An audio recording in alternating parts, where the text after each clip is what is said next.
Hello, everyone. How are you? And happy Friday. I am Julie Riley, the social media manager here at StreamYard, and I am with my co-host who is on the road today, Christian. How are you? Doing great, actually. And by the way, I'm so excited. For starters, I'm getting to use StreamYard from mobile. I don't normally use StreamYard from mobile. I use from a desktop. So I'm excited to try this out, but I'm even more excited about today's guests that we have on Learn with StreamYard. We're going to be talking about live stream accessibility, right, Julie? Yeah, we are. And I want to put a disclaimer out, guys. Christian is not driving. He is a passenger. So for anybody going, don't stream and drive. He is not the driver. He is safe. He is good. He's cutting in and out a little bit, so he's currently froze. We're going to just move him off for a minute. So yes, we're going to be talking about accessibility. So captioning, sign language, sign interpreters, some of the things that are really important to creating that all-inclusive community when you're live streaming. So we're very excited to talk about this. Before we bring up our guests, I do want to mention a couple of things that we have going on. We have in the StreamYard community right now, there is 1 week left of the month of April. And this whole month, the community has been participating in VEDA. That is video every day in April. And I have to say, we have had some amazing participants of VEDA who have been diligently participating every single day and getting their content out. And the purpose of VEDA is really that. It's to create that consistency, to build your foundation of your channels, of your streaming, and to get in the habit and get that flow going. So we've had some that have participated every single day. We've done weekly prize drawings, and we've done, there we go, had a pop up on the screen.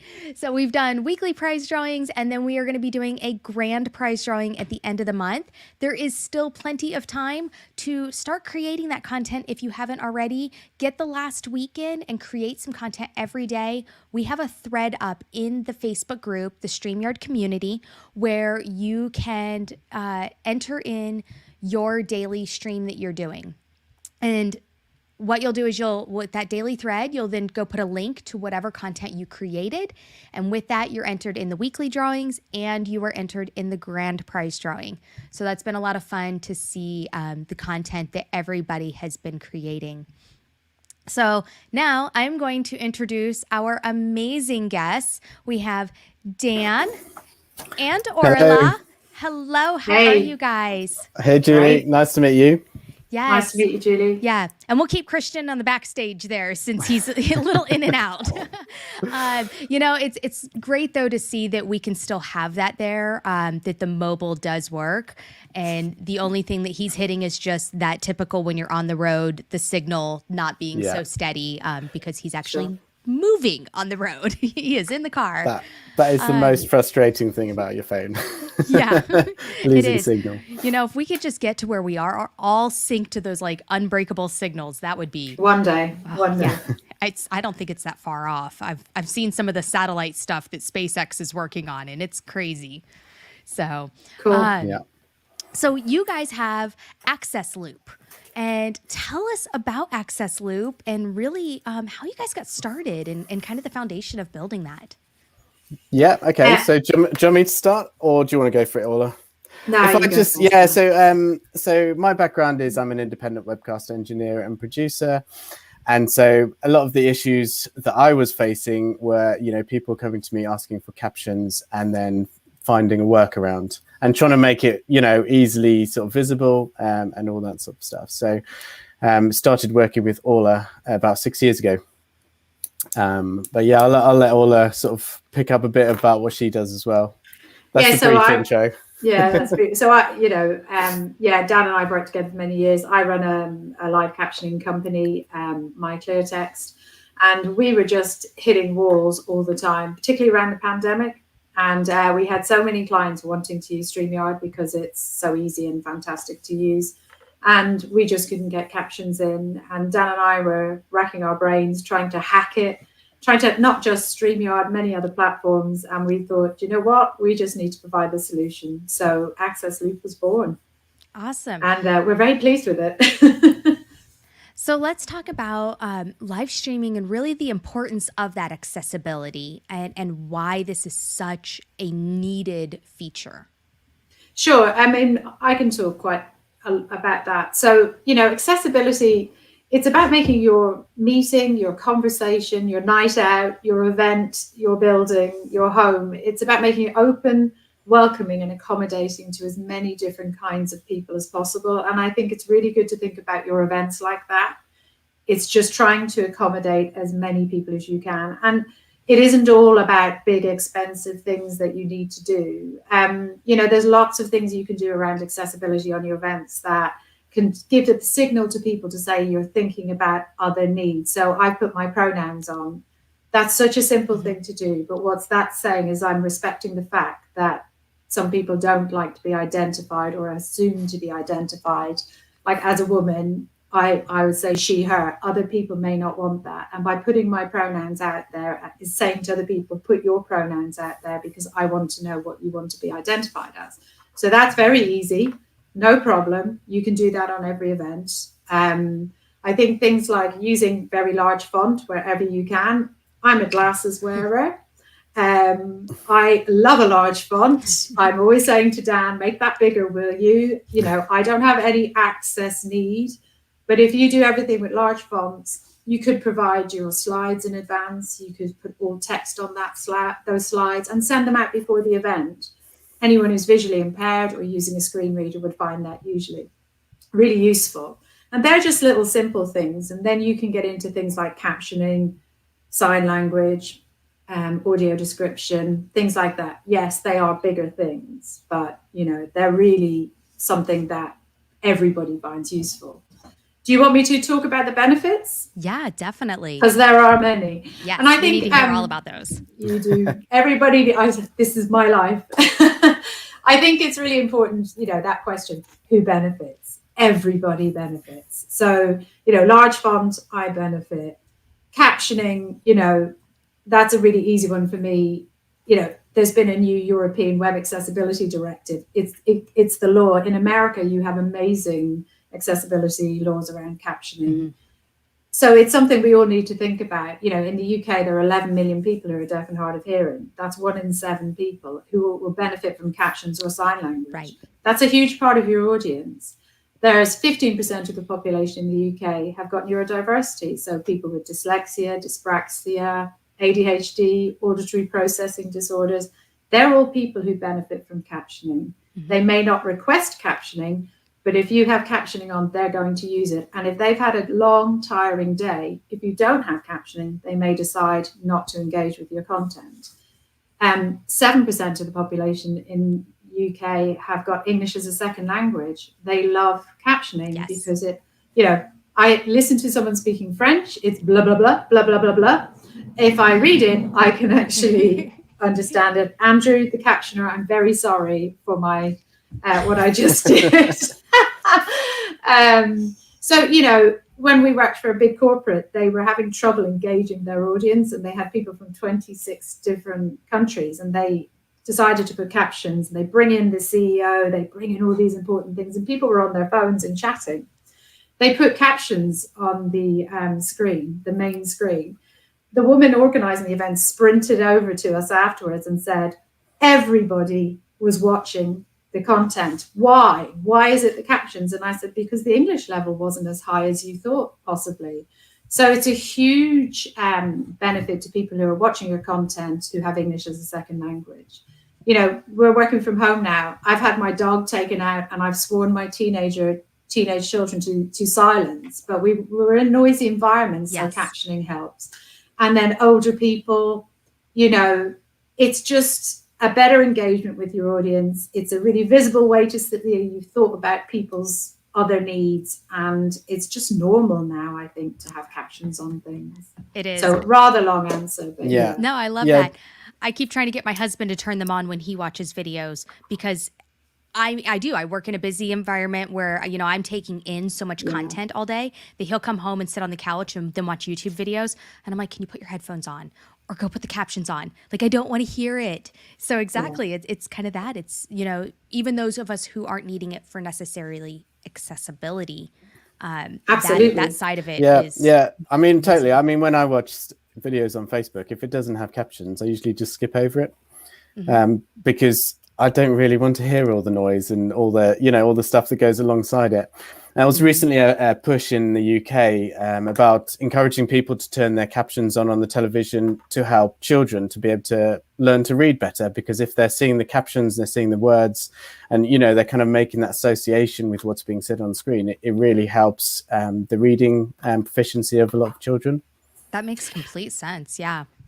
And I think when people are deciding, oh, do I need to put captions on? I think, there's probably not going to be that many deaf or hard of hearing people watching. Well, there's that huge hidden audience we've just thought about. So, and if there aren't captions on things, I tend to just move along and watch something that does have captions.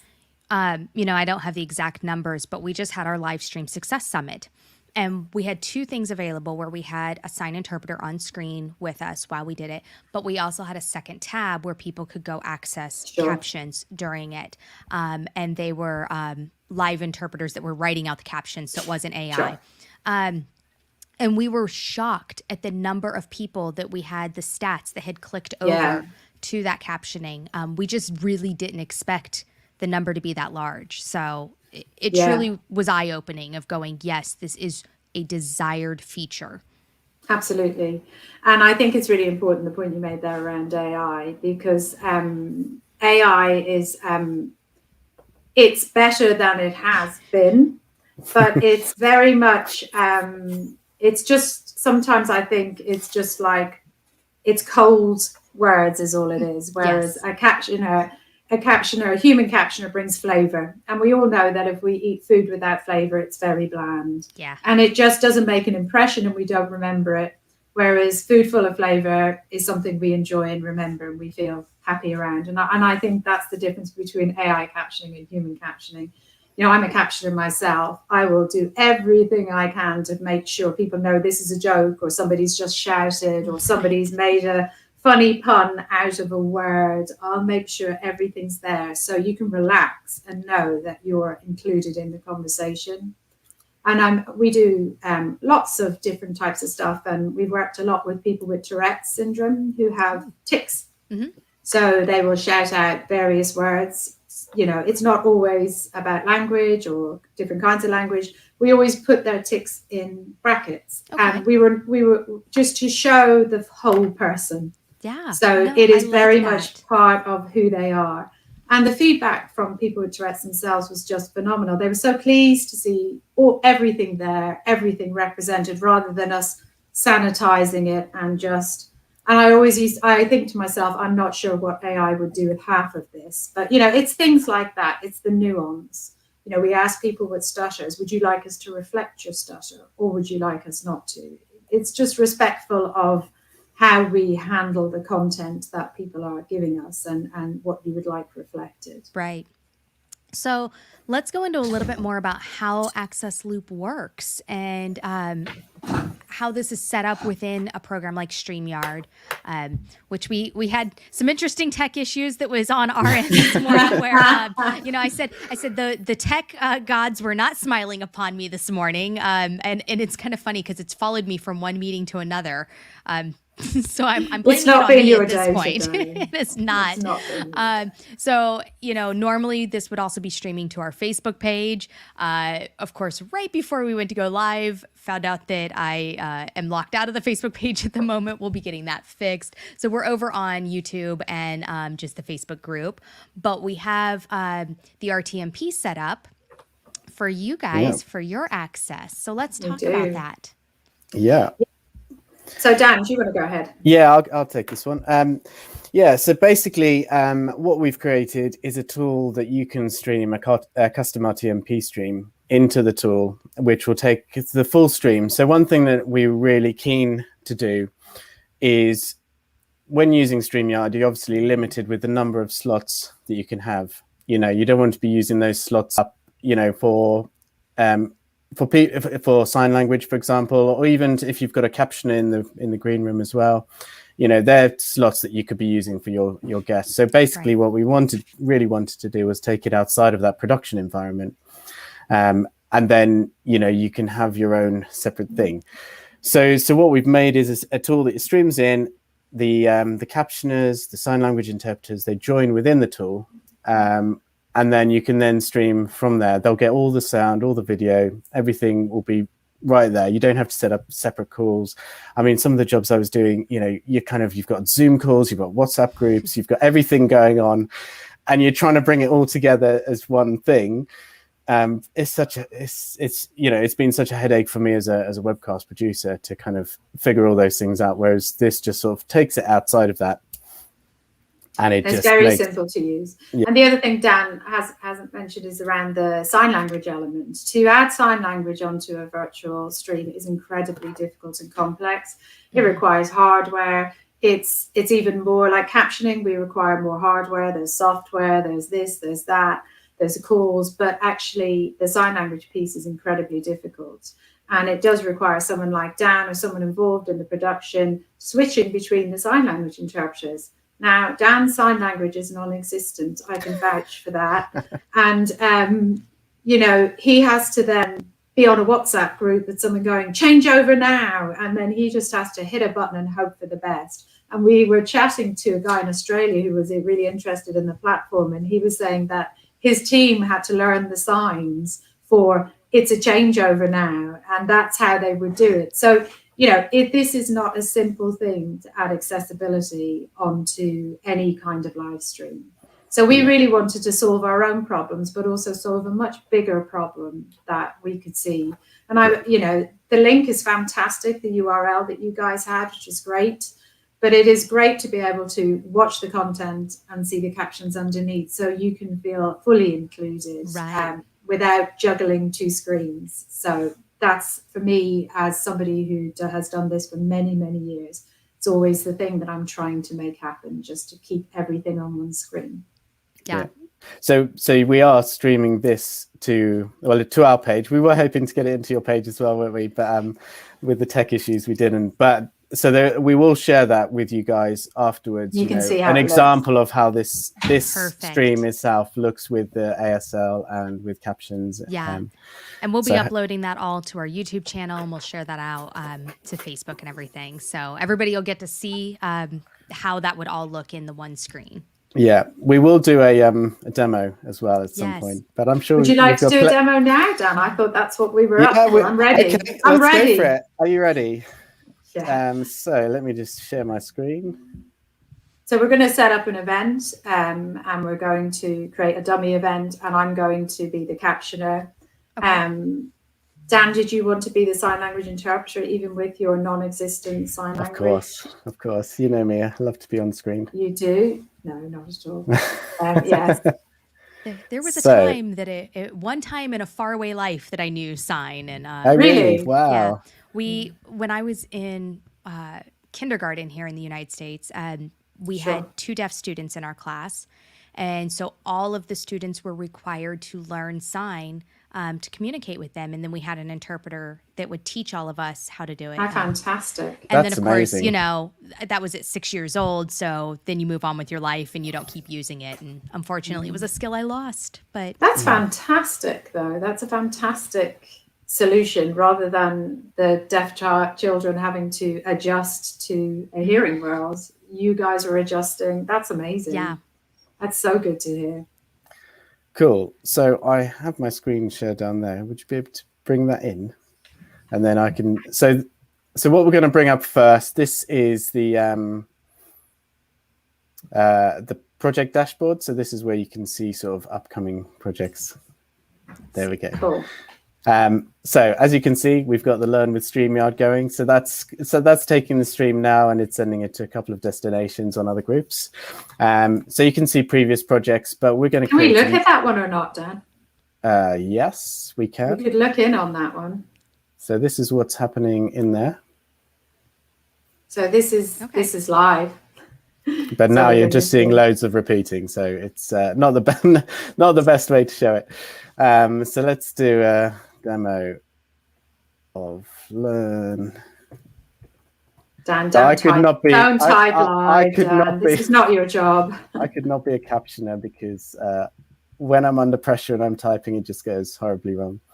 So you can set your time zones. You can set the duration of your event, anything up to 24 hours, which we have done many 24-hour captioned events. And then once you've created your project, then that brings you into the producer window. So this is what the producer window looks like. And what I would generally say is start at the top left. So these are the details which would go into StreamYard. And conveniently, I have a StreamYard window open. So I can show you step-by-step of how to set that up into StreamYard. So when you create your broadcast, you create a new destination and you set up the rtmp server. And then you just copy the details across.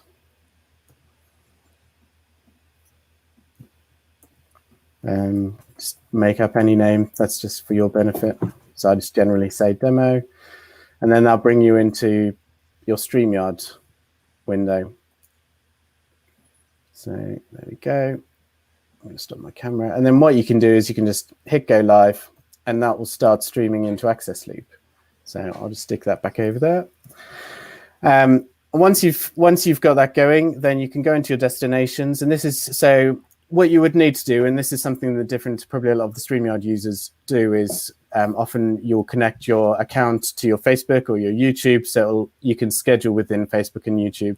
This is a slightly different way of doing it, and there's a couple more steps in the process. So you would need to set up a Facebook Live event or a YouTube Live event and take the rtmp details from in there directly, rather than it just pressing a button to schedule it and then pressing go, which is really easy, and I love it because it is so easy, but it does mean you can't do this. So this is just another step in that process. But once you've done it a few times, it's really easy to do.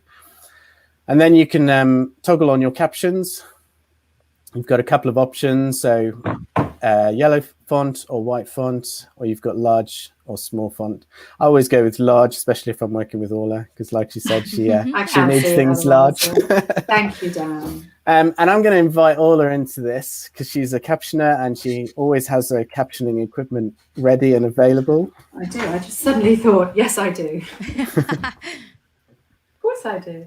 And that's how easy it is to invite the captioner in. You just put their email address in, put their name in, send the invite, and they'll get an email which has instructions on how to join, and then a button to join the event. At this point, I need to say how lovely and how much I enjoy using AccessLOOP as a captioner, because it's just, I click a button and I'm in, and that's it.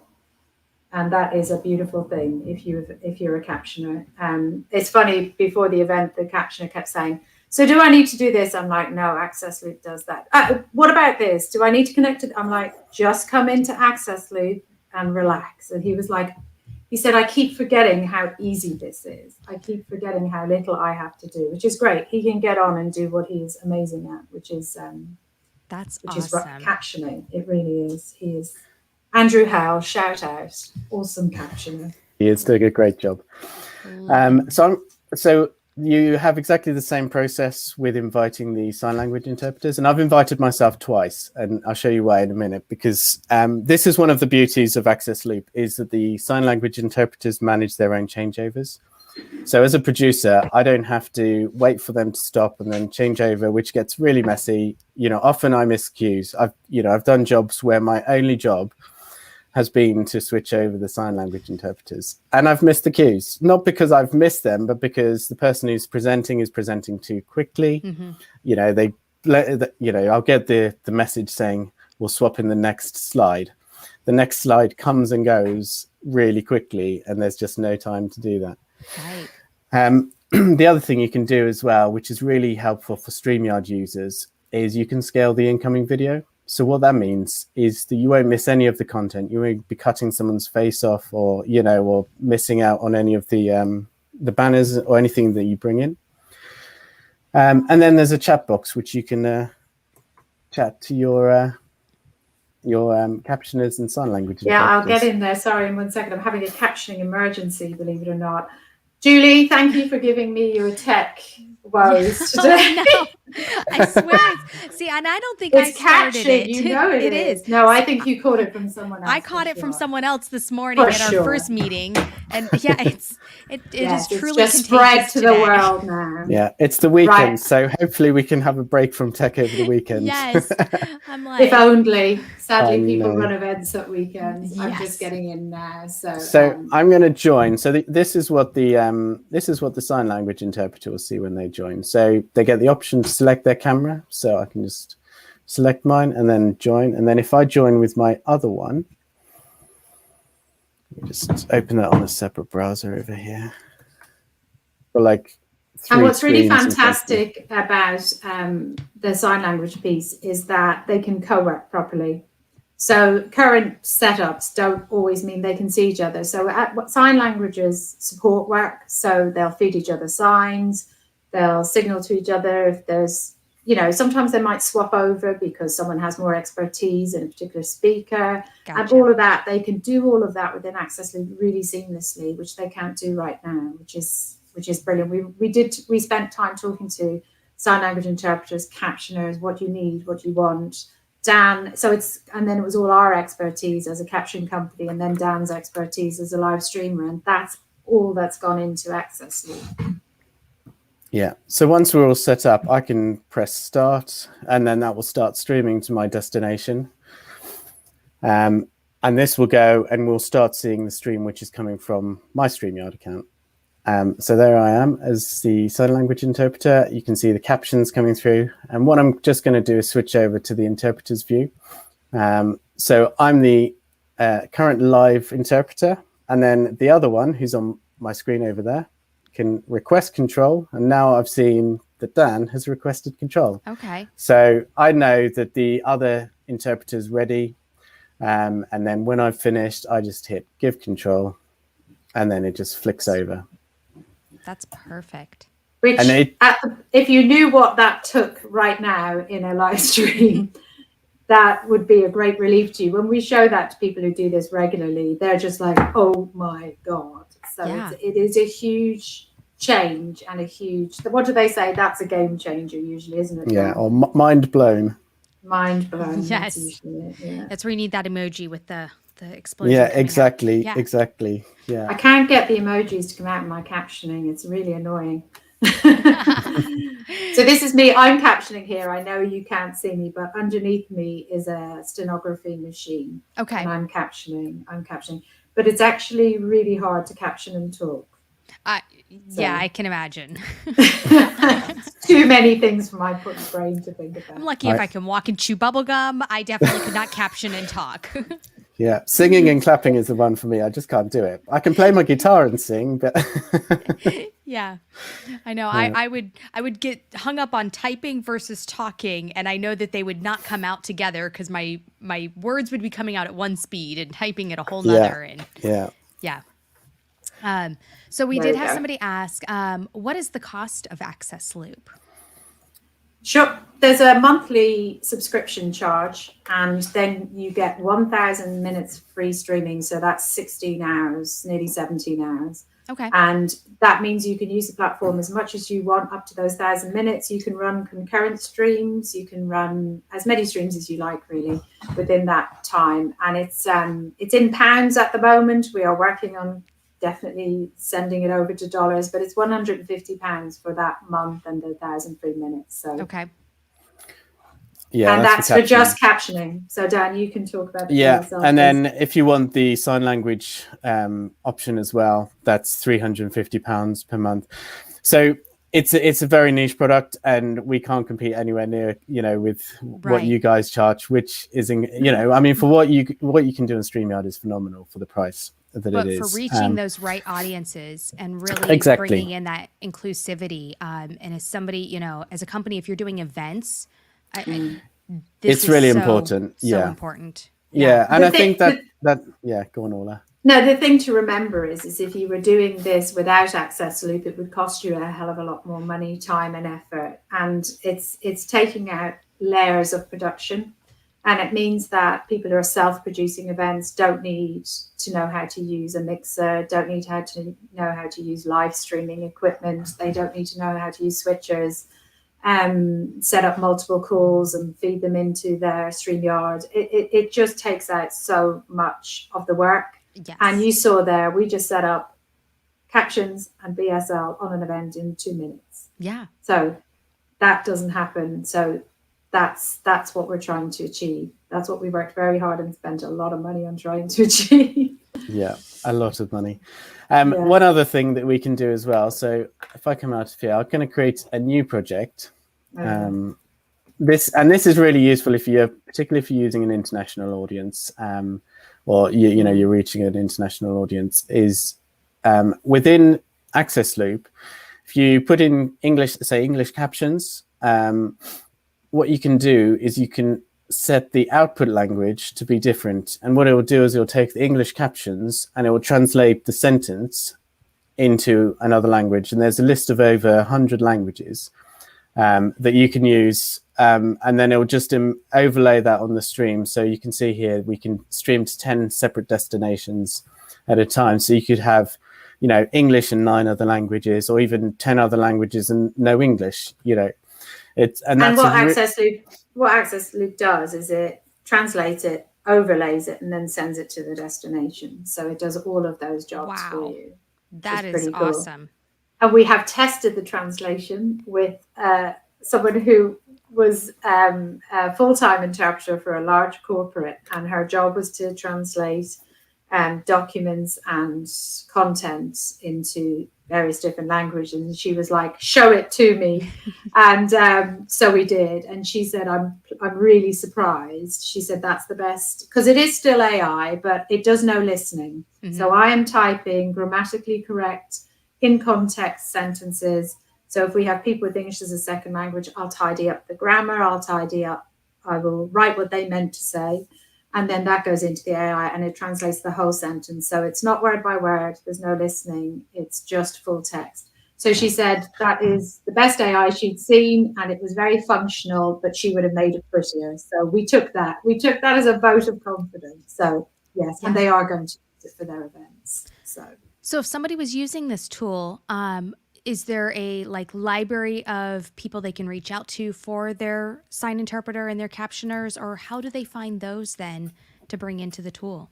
Yeah, so that's a really good question. And one thing that we are doing, because we work in that space, we can definitely signpost. And obviously, we work Orla. And I know Orla was itching to say, but Orla and her business partner, they run a captioning company that works with sign language as well. So, we can definitely signpost, if there's no obligation to use Orla and her team. No, there really isn't, because we could have very easily just bolted this onto my clear text, use it as a business tool, but I really felt strongly that this is absolutely about accessibility. This is about people wanting to use their own interpreters, their own captioners, their own suppliers that they're comfortable with, and not having to tie themselves to one company. So we really do mean take it, use whoever you want. It's not attached to us. Our clients are using it, obviously, but but we can signpost, and we have relationships with a number of different companies in the States as well that we would signpost people to.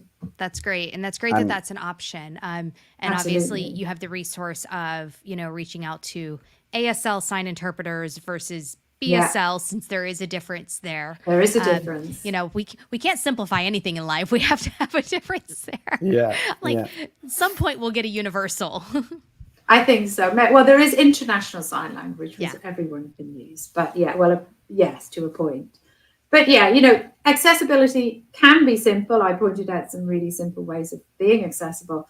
But there's some other parts of it that are more complex, and in order to include those audiences, you have to provide something that is a little bit more complex. And you really have to try and get into the nuance of that. And most really good interpreting firms and captioning firms will really be able to help you understand that nuance and understand what it is you need to do to reach these audiences properly.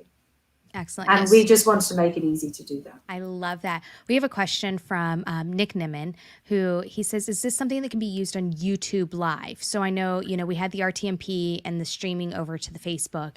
Can this be delivered then over to YouTube Live? Yeah.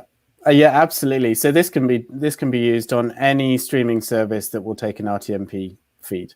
So if you set up your YouTube live, you can't set it up in the same way as I mentioned earlier through the StreamYard scheduling with YouTube and Facebook. So you can't connect with that way. But what you need to do is just go into your YouTube account and create a live stream from there. And then you'll get the details and you just pop them in the destination here. So this will take, you can stream to Hopin, you can stream to anything else that will take the RTMP in. So Nick, looking forward to seeing you guys using it. Yeah. So this one's a good question. John is asking, would you have an ASL and a BSL signer on at the same time for a global stream, or would that be too confusing? What we would suggest in that situation is running 2 streams. So running one stream with ASL, one stream with BSL, and then making those available to your audience so they can choose. That makes sense. Yeah. So kind of like the same with the captioning translation there, Sure. sending them to the right language. Yeah. And just to kind of add to that point, with AccessLOOP, you can run multiple projects as well. So you can have as many projects running as you want. So if you wanted to send out a stream with ASL, a stream with BSL, you can, and then another one which has multiple languages coming out. There's so many different options of ways you can use this. We've got one client who are using it in a few weeks where they want the ISL, International Sign Language, but they want it with 4 different language captions as well. Translations. So we're doing something which we're now calling loop de loop. So we're setting up one stream which has the sign language interpreter, and then that's streaming into another project, which then they're overlaying the multi-language captions in different languages. So we're sending the AccessLOOP stream into another AccessLOOP project 3 times, because that's the new stream. So I have to say that was my hack. I'm gonna take that. I thought Dan would think of it, but it was mine. I was getting there. You were, and I love the title of it, the loop de loop. I mean, it's just fun. Yeah, we've done it now. We've named it.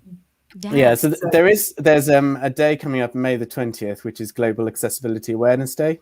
So if you're not already doing something which is accessibility focused, it's worth looking into that and thinking about doing something specifically for that audience, because I think it would just help to really increase your reach as a live streamer.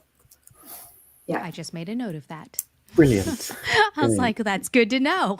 I'm like, I love having a whiteboard desk, because then I can just grab my little whiteboard pen and write on my desk real quick. That's such a good idea. I know. I'm just thinking, I need a whiteboard desk.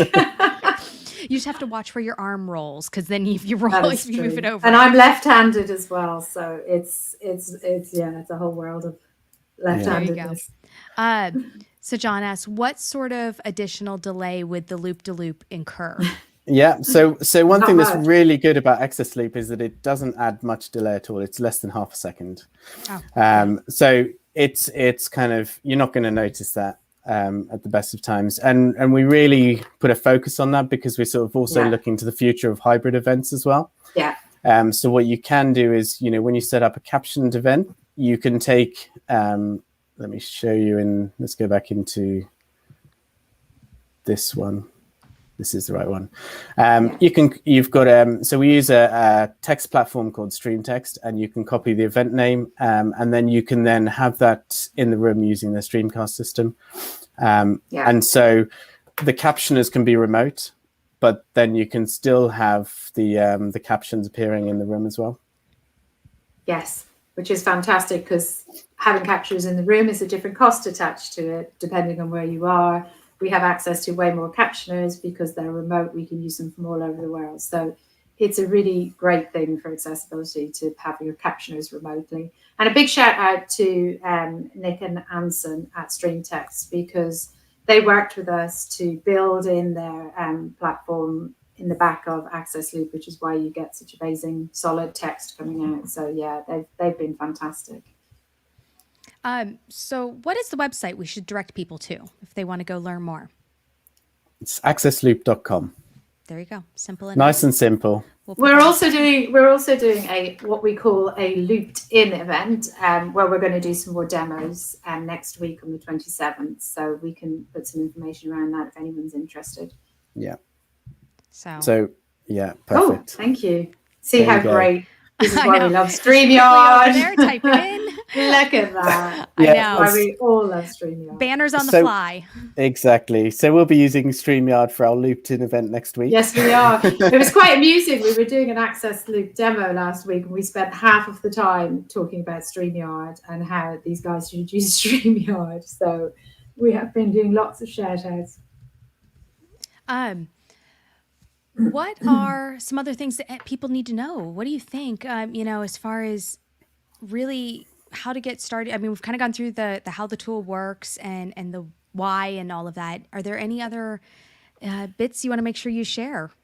I have something that I would really like to share, which I think is hugely important. If you want to add accessibility into events, you need to get some budget.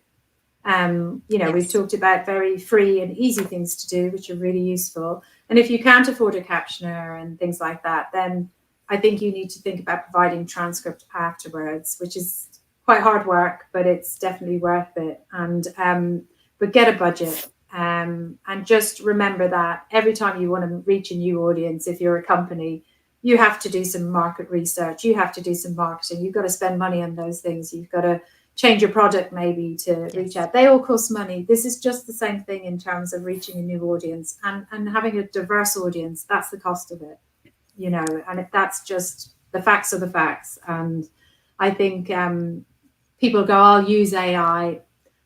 If I'm somebody who's profoundly deaf and I'm looking at AI, I'm saying these guys really don't understand me and I'm done. I'm out. And, I think, people's families, I work in accessibility. I notice when things aren't accessible and I walk away. So I think that's the walk away pound, I think they call it, or dollar. And the AI, while it's way better than what it used to be, is still not there. I'm have joined into some meetings where they've used the AI at the bottom, and it's kind of become the running joke in the comments of what the AI is, words that AI is creating versus what was actually said.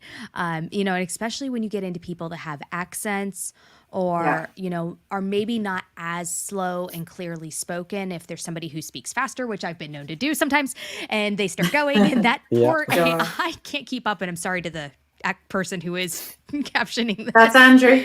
I do think what's interesting around AI is if that's all you can do, people say, oh, it's better than nothing. Sometimes it's not. Okay. Sometimes it's just not. So public service, any information the world needs to know, AI is not the tool to use. Right. But if you are going to use it, then support around it. Give the slides in advance so at least the person understands the context of what's been spoken about. So give some background summaries of what the speakers are going to say. So when there's mistakes, they already have the context. So they don't have to work so hard to figure out what's being said. Have somebody who's maybe in contact to maybe add a little prompt. They're talking about this, they're doing that. So it's just about supporting people. If you don't have those funds to bring in a caption and all of that, and all you can do is AI. This is a great question. Claims of them being 98% is not true. So John also wants to know, are you able to get a transcript from AccessLOOP afterwards from your captioner? So AccessLOOP is a pass-through. So the event passes through, the access goes on, and out it goes the other end. The transcript is something that will live with the captioner. So that's something you need to discuss with your captioner or the caption company that you're working with. Yeah, but they can definitely supply transcripts, and some of them can supply SRT files and all sorts of other things, which are subtitle files. So that's something to talk to your captioning company about or your captioner about. It's not something we're doing at the minute, but we will be providing guidance around it. Okay, excellent. So with that, we also have a question that is, who should add the accessibility? Does everybody need to be looking at this, or is this kind of more of a, case-by-case scenario, depending on the level of who you're talking to and who you're streaming? I would always say everybody needs to have it. But I've said my piece, Dan. Yeah. Yeah, I was going to say, there's so many different ways of doing it, and also, the budgets and all that sort of stuff that we've already talked about. So this might not be the right tool for everybody, but it should be, in the sense that everything should be made accessible. Just from my personal experience, I have family members who suffer from hearing loss, and they felt very isolated throughout the pandemic, just because the automatic captions haven't been very good, or they've not been there, or all those sort of things have just really sort of isolated a lot of people. So and then I think, I'm not sure whether this is sort of kind of linked with that same part of the conversation. So in terms of who runs the AccessLOOP side of it, well, we haven't sort of specifically aimed at one type of person. We've tried to make it usable for everybody. We've deliberately kind of followed the principles of StreamYard, made it simple. I know that's one of your sort of key things, So it means that it's not down to the techies like me to do it all the time, We had a joke. We had a running joke. It was my joke. We were trying to, when we were working with the developers, they were like, what about this? And I'm like, we're trying to put Dan out of a job. Keep that in your mind. So anything, we're trying to literally put him out of a job. So that was our ethos and our drive, really. Because we wanted self-producers. They were our clients using StreamYard at the time. And then we also had some AV companies who were using it. And it was to take the production work out for them, very complex events, make it easy. But for self-producers, they don't need Dan, which some people were using, and then they could just use AccessLOOP instead of Dan. But I would say, if you want to pick what you should caption, anything that has information that you want your customers or clients to understand, get captioning and sign language on there if you can. If it's people with lots of different accents coming in and out that are, different speakers with different accents, I would put a captioner in. That's going to help everybody, right? Anybody, just really have a think about this and think, would this be useful to the audience I'm trying to reach? The answer is always yes. But if you do, like Dan said, have funds that are limited, you can break that down. And we're always happy to help you with that. So with advice, I'm very mindful of people's budgets all the time. I love that. Before we wrap things up, because I want to make sure we have some more time for thoughts, I want to give everybody a chance. We are going to do a giveaway today. I want this. I want this. My answer, please. We'll have to work on that. We'll get you one, Orla. Thank you. So we are giving away. We have the brand new. They just came out, I believe, last week. I don't even have one yet. The StreamYard plush. If you don't know, our duck has a name. His name is Puddles. And so you get to win Puddles. Put in the comments, #LoveStreamYard. And we will do the giveaway on that. Seriously, I'm doing that right now. She's like, I'm going in for it. So enter in #LoveStreamYard. We have the giveaway tool. It looks like it is entering. It's telling me there's an error, of course, because it's like tech crazy, but it does look just like give it to me. Are going just give it to me. We're going to give that away. I know. I'm loving that plush. Andrew, you only have to put it in once. I'm using the giveaway tool, so it's only going to record you once today. But yes, and you will get entered for we'll put it up one more time, Puddles plush. So excited for that. I know I can't wait to get mine. It's a beautiful thing. Yes. It's a beautiful thing. What other thoughts do you guys have around this? What else do you want to share? I mean, anyone who wants to have a demo, give us a shout. We love doing demos. It's we're finishing each other's sentences at the minute, and we've just been doing demos wall to wall at the moment, and we love it. And it's great just to introduce people to this whole other world, which is amazing. And, just reach out with any questions about anything to do with this. We're really happy to give information out and advice out around this. And I was thinking about what you said about, people come to us and they have 60 events and they go, I want to caption 60 events. And I go, okay, that's going to cost a lot of money. Why not pick the most popular events or D&I related events? Let's look at this. Let's think about what would benefit. So I think that's a really useful thing to think about. Well, let's pull up. There we go. So we've got the giveaway. Brilliant. Yay. And we're gonna draw the Can't winner. believe only Drum roll. 11 people won that. I've really got to get some drum roll music for this.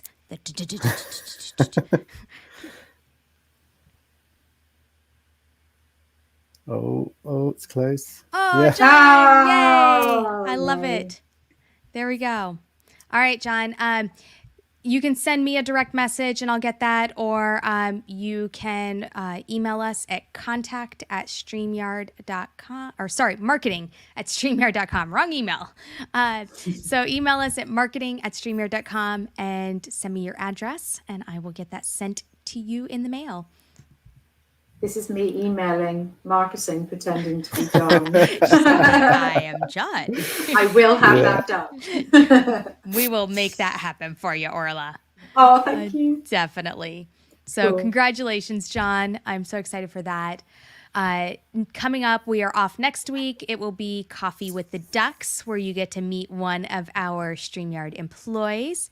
And then the next show up is on May 7th at 3 p.m. Eastern Time, where we are going to have Annette from Easel, which is one of my favorite graphic design tools, showing you how to do overlays and create your backgrounds and all of the fun design stuff to make your stream look prettier. I want to thank you guys, Dan and Orla, so much. I'm super excited about the accessibility of this tool as well, and the way it just delivers the look on screen. Sure. Yeah.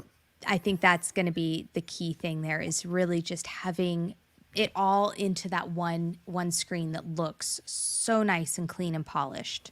So Yeah. That was the plan. We're That's very good. excited, and We are. we're constantly looking at ideas to develop. We've got a massive long list of things we want to add in, but as it comes, we're sort of taking each step as it comes. So awesome. Great Well, stuff. with that, thank you everybody for tuning in. We will be sharing out the video that shows you the captioning and the I've Sign lost language. Yeah, it's Sign the language, don't Thank worry. you. I was like, It's the captioning Saturday. and it is gone.